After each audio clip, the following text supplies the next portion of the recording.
자, 오늘 이 마태복음 26장은 예수님의 이제 최후의 말씀하심을 우리가 많이 볼 수가 있습니다. 어제는 이제 예수를 잡아 죽이려고 의논하는 사람들이 있고, 또 그 가운데 예수님 앞에 헌신하는 그런 여인들의 모습을 보았죠. 그리고 17절부터는 이제 예수님 유다가 또 배반하려고 하는 그런 모습, 또 그래서 배반하기 위해서 어떻게 예수님을 잡을까 기회를 찾는 그런 모습을 볼 수가 있죠. 그리고 17절 말씀부터는 예수님께서 마지막 만찬, 그래서 그들을 위하여 떡을 떼고 잔을 가지시고 이제 마지막 만찬 하시는 말씀을 보게 됩니다. 그리고 이제 31절부터는 베드로가 부인할 것을 말씀하시죠. 내가 닭 울기 전에 3번 나를 부인하리라 하는 말씀을 하십니다. 그리고 이제 오늘 본문 36절부터 46절까지는 주님께서 겟세마네라고 하는 곳에 올라가셔서 기도하시는 그 모습이죠. 그리고 47절부터는 이제 예수님께서 잡히시는 그런 모습이에요. 그래서 잡히시고 이제 고난받기 위해서 올라가시는 그 모습입니다. 그래서 여러분 오늘 돌아가시면 할 수 있거든. 26장을 쭉 다 보면 주님께서 이제 잡히시기까지의 모든 과정이 다 있습니다. 자, 이렇게 해서 오늘 26장까지 말씀드리고 다음 주일부터는 이제 또 요한복음으로 넘어가도록 하겠습니다. 이제 잡히시고 죽으시고 하는 거기 때문에 그럼 고난 주간에 맞춰서 하고 다시 요한복음으로 넘어가도록 하겠습니다. 아무튼 오늘 예수님께서 이제 잡히실 것을 아시고 죽으실 것을 아시고 제자들과 함께 산에 올라가셔서 기도하는 그런 모습이죠. 그래서 이 36절에 보면 제자들에게 말합니다. 너희는 여기에서 내가 가서 기도할 동안에 여기 있어라 하셨어요. 기도할 동안에 너희는 여기 있어. 그리고 예수님이 사랑하시는 제자 3명을 데리고 이제 산으로 올라가십니다. 그 사람들이 누구냐? 37절 보면 베드로와 세베대의 2 아들이라 그랬는데, 이거는 하나는 이제 요한을 가리키고 또 하나는 야고보를 가리키죠. 예수님께서 변화산의 모습을 보여주실 때도 이제 사랑하는 제자 베드로와 요한과 야고보를 데리고 올라가셨어요. 특별히 이 주님을 사랑하고 특별히 주님을 늘 가까이 하는 이 제자를 주님이 얼마나 아끼셨나 하는 그런 모습을 볼 수가 있습니다. 자, 그들을 데리고 가시면서 주님이 하시는 첫 말씀이 뭐냐? 38절 같이 한번 봅시다. 38절 시작. 이에 말씀하시되 내 마음이 매우 고민하여 죽게 되었으니 너희는 여기 머물러 나와 함께 깨어 있으라 하시고 그랬어요. 예수님은 지금 고민이 생겼습니다. 예수님의 고민이라고 하는 것은 뭐냐? 이제 십자가에 죽으실 고민. 특별히 자신의 문제 때문에 그런 게 아니라, 자신의 죄 때문에 그런 것이 아니라 인간들의 죄, 그것을 대신 담당하시고 십자가에 죽으실 것이 앞에 놓였을 때에 주님께서 고민, 번민이 생기셨다고 하는 거예요. 예수님이 죽음을 앞에 두고 이 고민의 극치가 이루어지는 것을 보게 됩니다. 그래서 이 주님은 이제까지 모든 고민은 그래도 다 이기면서 나갔는데 이제 죽을 때가 가까웠을 때에 참 고민하구나, 고민이 되구나 하면서 인간적인 고민을 그대로 토로하는 것을 보게 됩니다. 그러면서 주님 말씀하시되 내가 고민하여 죽게 되었으니 너희는 여기 머물러 나와 함께 깨어 있으라고 말씀하셨어요. 자, 내가 고민하여 죽게 됐는데 내가 기도하러 왔다. 그러니 너희들도 같이 깨어서 기도하자 하면서 그들에게 부탁하는 말이 뭐냐? 깨어라 하는 말씀이에요. 엊그제도 우리가 깨어라고 얘기했잖아요. 그런데 오늘 또 깨어 있으라고 얘기합니다. 한번 같이 합시다. 나와 함께 깨어 있으라. 나와 함께 깨어 있으라고 이렇게 말씀하시는 거예요. 그런데 이 제자들에게 왜 이 말씀을 하실까? 깨어 있으라고 얘기하고 주님이 먼저 조금 더 나가서 기도하실 때에 기도하고 와서 보니까 제자들이 졸고 있는 거야. 야, 이 녀석들아, 내가 깨어 있으라고 그랬지 않냐? 깨어서 기도해. 그리고 깨워놓고 또 올라갑니다. 근데 좀 주여 하더니 또 자는 거예요. 그 주님 내려오셔서 깨어 있어, 깨라고 했잖아. 그리고 또 올라가셔요. 그러니까 또 주여 또 한마디 하고 또 자는 거예요. 그래서 주님께서 야, 이제 안 되겠다, 일어나서 함께 가자 하면서 그들을 이제 데리고 내려오시는 그런 말씀을 우리는 볼 수가 있습니다. 여러분, 우리는 깨어 있는 것 굉장히 중요한 거예요. 특별히 깨어 있때 나와 함께 깨어 있으라. 혼자 깨어 있지 말고 주님과 함께 깨어 있는 것, 주님과 함께 기도하는 것이 얼마나 중요한가 하는 말씀을 오늘 우리에게 주시고 있습니다. 그러면서 주님께서 기도하시는데 어떤 모습으로 기도하시냐? 39절 말씀, 39절 한번 같이 봅시다. 시작.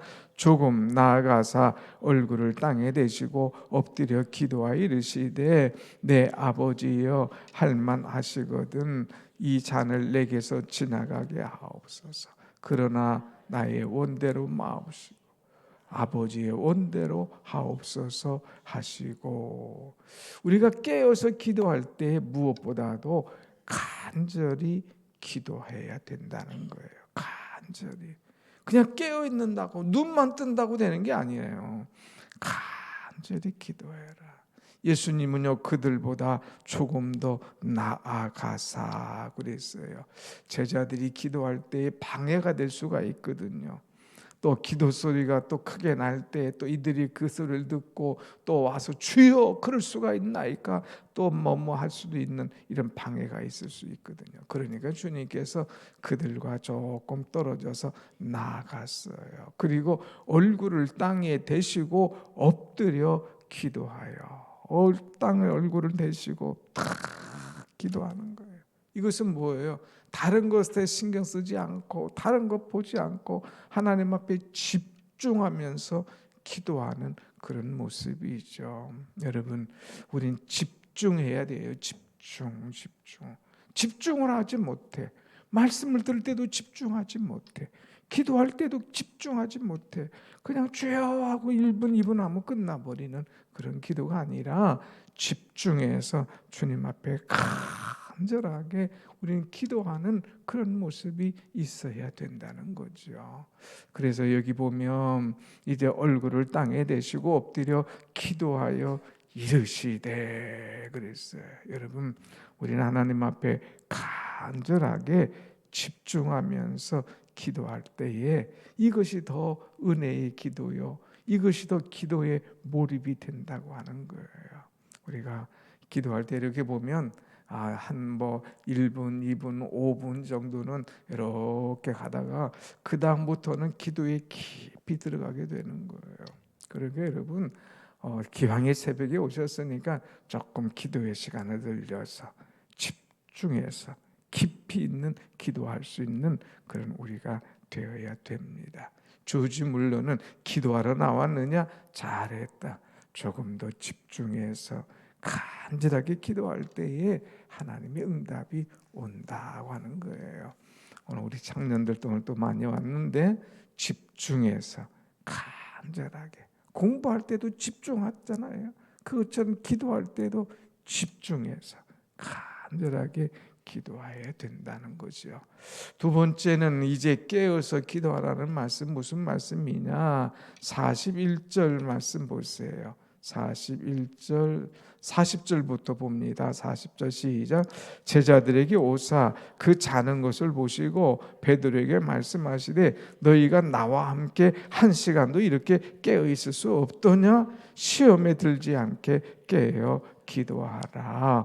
마음에는 원이로되 육신이 약하도다 그랬어요. 주님 내려와서 보니까 베드로가 졸고 있는 거예요. 야, 이 녀석아, 너 나와 함께 한 시간도 이렇게 깨어 있을 수 없더냐? 한 시간도 집중 기도하지 못하느냐?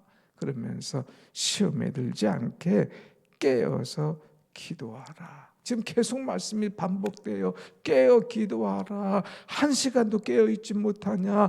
깨어서 기도하라고 얘기합니다. 여러분, 우리가 신앙생활하다 보면 기도하다 보면 시험과 유혹이 옵니다. 그런 시험과 유혹을 우리가 극복해야 돼요. 이렇게 우리가 깨어 있지 않으면 넘어집니다. 유혹받습니다. 이 인간은 연약하기 때문에 자꾸 흔들릴 수밖에 없다는 거예요. 그래서 주님은 이제 시험에 들지 않도록 유혹받지 않도록 깨어 있어. 그래서 믿음을 당당하게 은혜로 살아갈 수 있도록 해. 시험에 들지 마. 한번 같이 합시다. 시험에 들지 말고 깨어 기도하라. 시험에 들지 않게, 시험에 들지 않도록 늘 깨어 있는 그런 사람이 되어야 된다는 것. 여러분, 시험이라는 건요, 큰 것만 시험이 아니에요. 작은 것도 시험이에요. 내가 기도하려고 하면은 꼭 사단이 집에 가면 앉아 있어. 그 사단이 누구일까? 내가 꼭 기도하면 어디 가면 그 사람이 있어. 나를 방해하는 사람이 있어요. 환경이 있어요. 이런 거예요. 기도하려고 하면 기도를 방해하는 이런 사단의 움직임이 일어나는데 이런 사단의 시험을 이겨야 된다고 하는 거예요. 그래서 시험에 들지 않도록 깨어서 기도해라. 이만하면 됐지. 이제 안심하지 마라. 나 정도면 됐지. 자만하지 마라. 이렇게 오래 했으면 됐지. 그것 가지고 오만하지 마라. 항상 깨어서 기도해라. 깨어서 기도하라. 시험에 들지 않도록 깨어서 기도하라고 말씀하고 있습니다. 세 번째, 우리가 깨어서 기도할 이유가 뭐냐 하는 것인데, 여러분 42절 말씀 한번 같이 봅시다. 42절 시작. 다시 두 번째 나아가 기도하여 이르시되 내 아버지여, 만일 내가 마시지 않고는 이 잔이 내게서 지나갈 수 없거든 아버지의 원대로 되기를 원하나이다 하시고 그랬어요. 여기는 하나님의 뜻대로 복종할 수 있도록 깨어 있으라고 하는 거예요. 하나님의 뜻대로 될 수 있도록 깨어 있는 심정. 예수님이 말씀하셨어요. 39절에서도 먼저 주여 할만하시거든 이 잔을 내게서 이제 지나가게 하옵소서. 이 고난의 잔, 이 힘든 십자가의 잔 할 수 있거든 좀 지나가게 해주시옵소서. 그런데 주님, 나의 원대로 마옵시고 아버지의 원대로 하옵소서 이렇게 기도했잖아요. 그런데 또 말합니다. 할 수 있거든 지나가게 하옵소서 하다가 이제 42절에 보면 이 잔이 내게서 지나갈 수 없거든. 이 잔이 내게서 지나갈 수 없거든. 처음에는 하나님 너무 힘들어요. 주님, 내가 이것을 감당할 수 있을까요? 지나가게 하옵소서. 그래도 아버지 원대로 하옵소서 하는 기도를 했는데 두 번째 기도할 때는 뭐라고 하냐? 지나갈 수 없거든. 이것이 아버지의 뜻이거든.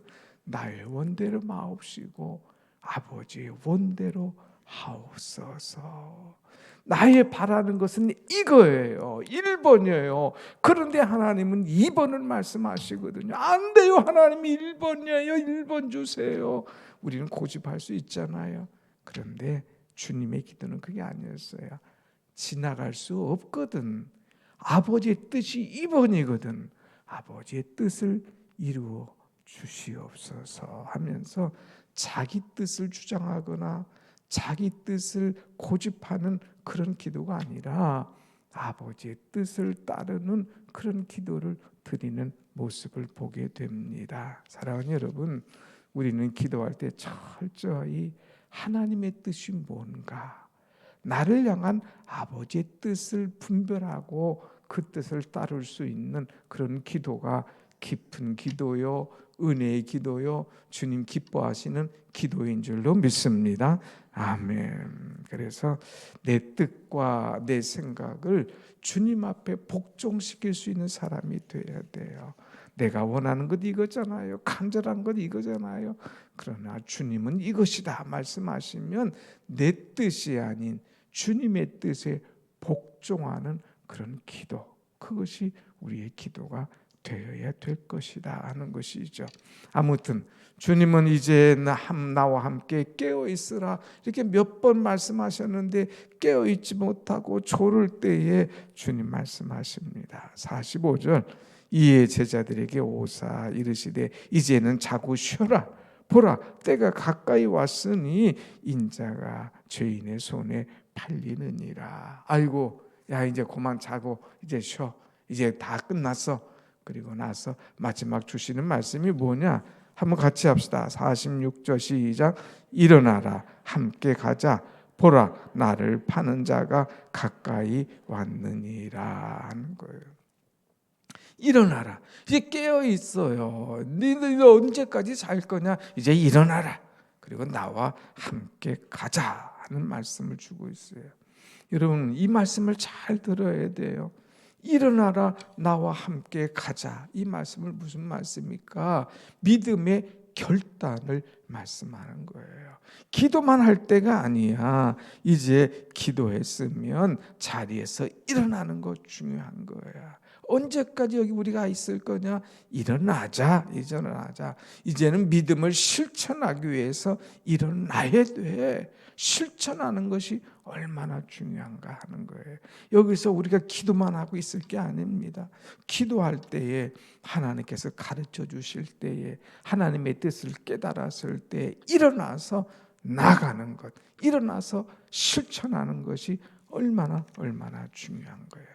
여러분, 실천할 때에 하나님의 역사가 일어나게 될 줄로 믿습니다. 아멘. 에스더가 자기 민족이 붙잡힌다는 것을 알고 내가 죽으면 죽으리라고 결단하고 금식하고 기도하는 거예요. 그때 하나님께서 그에게 사인을 줍니다. 그럴 때 가만히 있지 않고 일어나서 왕에게 나갔어요. 결단한 거예요. 그래서 왕에게 금오를 탁 보이면서 이제 자기 민족이 죽을 것을 말하죠. 그래서 하만이 이제 오히려 그 오후에 잡혀가고 이제 모든 것이 끝나는 그런 역사가 이루어지는 거예요. 기도만 하는 게 아니라, 죽으면 죽으리라고 금식만 하는 게 아니라 기도한 다음에는 결단하고 일어설 수 있는 그런 자가 되어야 될 것이다 하는 거예요. 그러나 이 두 번째는 일어나라, 함께 가자. 이제 결단했으면 두 번째는 뭐냐? 행동하자 이거예요. 행동의 신앙이 필요합니다. 결단은 있는데 행동으로 이루어지지 않으면 안 돼요. 기도하면 결단하고, 결단한 것은 행동으로 옮기는 것. 막 주먹 만지고 아자아자만 하지 말고 행동에 옮기는 거예요. 자꾸 행동에 올 때. 여러분, 내가 기도하면서 결단하잖아요. 그러면 일어나서 행동으로 옮겨야 돼. 행동.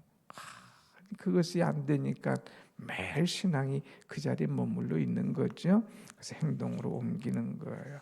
그 다음에 맨 마지막에 뭐라겠어요? 일어나라, 함께 가자는 거예요. 함께 가자.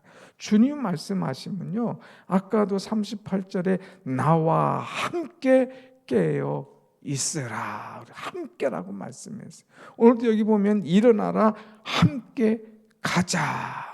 혼자 가면 유혹받아, 혼자 가면 넘어져, 혼자 가면 시험받아. 그러니까 주님은 나와 함께 가자고 말씀하십니다. 사랑하는 여러분, 주님과 함께 가는 것, 이것이 얼마나 아름다운지 몰라요. 주님과 함께 하는 것, 이것이 얼마나 든든한지 몰라요. 주님과 함께하는 것, 이것이 얼마나 은혜로운 것인지 모르죠. 오늘 우리는 주님과 함께할 수 있는 사람, 그래서 주님과 함께 기도할 수 있는 사람, 주님과 함께 결단할 수 있는 사람, 주님과 함께 행동하는 사람, 그럴 때에 하나님의 놀라운 역사가 내가 기도한 대로 반드시 이루어지는 그런 은혜로 임하게 될 줄로 믿습니다. 아멘. 오늘 사랑하는 여러분, 이제 여기까지 오늘 마태복음을 마칩니다. 은혜 가운데 여기까지 오신 여러분께 감사하고, 다음 주부터는, 다음 주에는 요한복음을 새로 시작하면서 그 예수님, 요한복음은 집중해서 예수님에 관한 말씀만 할 거예요. 빛으로 오신 예수님, 2장에서는 모자람을 채워주시는 예수님, 3장에서는 이제 그 구원의 진리를 가르쳐 주시는 예수님, 4장에서는 치유하시는 예수님, 이제 예수님에 관한 말씀만 집중적으로 요한복음을 통해서 보도록 하겠습니다. 다음 주도 더 열심히, 더 주님과 함께 말씀 보고 주님과 함께 기도할 때 우리 속에 놀라운 은혜를 부어주실 줄로 믿습니다. 아멘. 기도하겠습니다.